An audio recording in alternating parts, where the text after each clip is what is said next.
Dear Americans, if you're waving a Ukrainian flag or putting a Ukrainian flag in your bio, I want to ask you, what exactly are you supporting? Are you supporting a war that the US and Europe sparked by constantly expanding NATO closer to Russian borders since 1994? Are you supporting a war that was sparked by the US helping to overthrow a democratically elected Ukrainian president in 2014 because he was pro-Russian?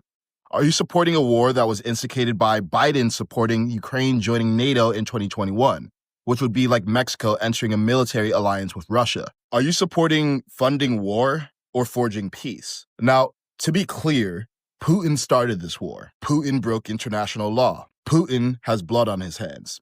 But our government has been giving other governments excuses to fight wars. Weapons companies who own our politicians profit from war and find new reasons to start war, give them excuses. U.S. aid, which has been undermining foreign governments under the guise of humanitarian aid, gives them excuses. Cowardly Republican and Democrat career politicians who go along with all of that give them excuses. If we want to stop wars, then we need to stop giving other countries reasons to start them. Now, we can all have empathy for Zelensky. He's had to endure 3 years of watching his people suffer at the hands of Putin. But legacy media painted him as a victim in that press conference.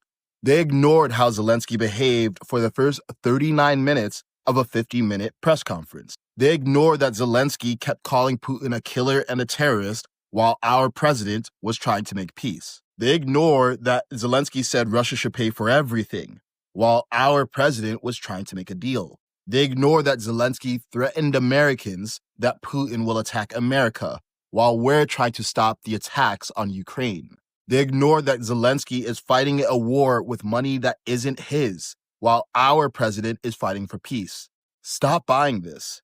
Stop buying the story that we need to fight Putin forever. Stop buying the story that we need to use American money for Ukrainians and Russians to die. Stop buying the story that Trump talking to Putin to create peace is somehow wrong. Stop and ask yourself, what exactly are you supporting? Are you supporting peace for the Ukrainian people, or are you supporting governments who get in the way of peace?